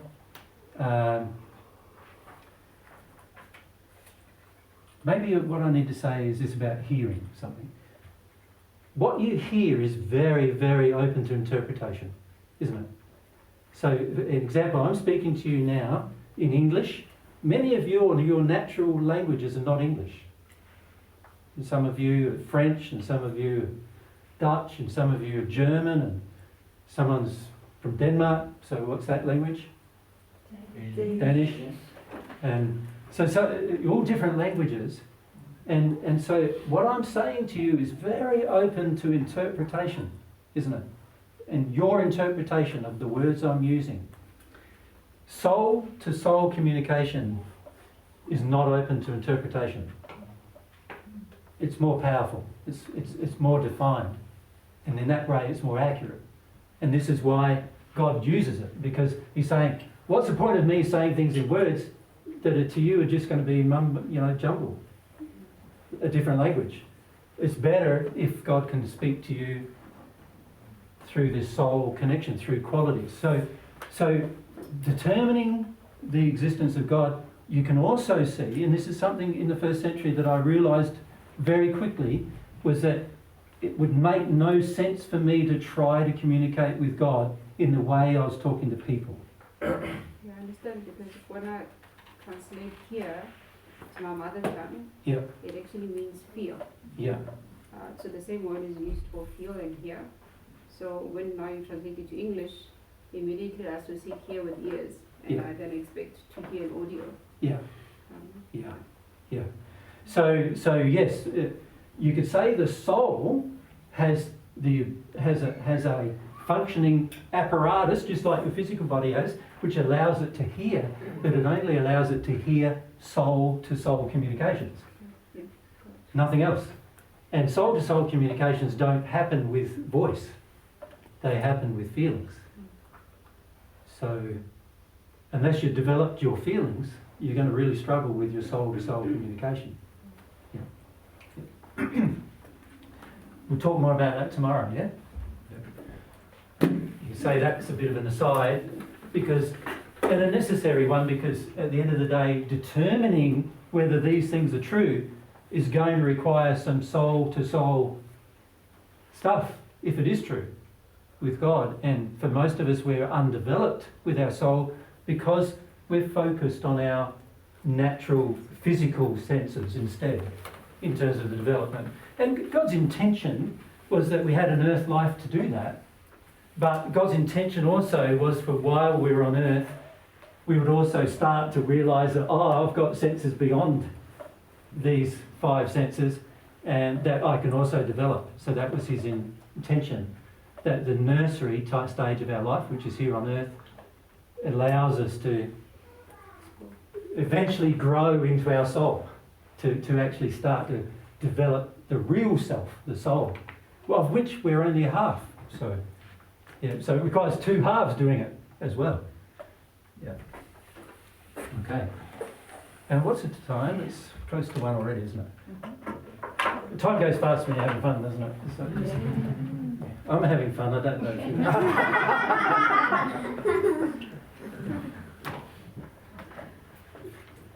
So maybe this is a good place for the moment to have a break, yes? And we'll probably just break for maybe 15, we said an hour, half an hour. Half an hour, but it's up to It'll let you have time to eat and get off that sore bottom of yours and also to move around a bit. And we'll try to cool down the room a bit as well. Is it a bit warm in here now? Yeah. So we'll try and cool down the room while you're at. Good day.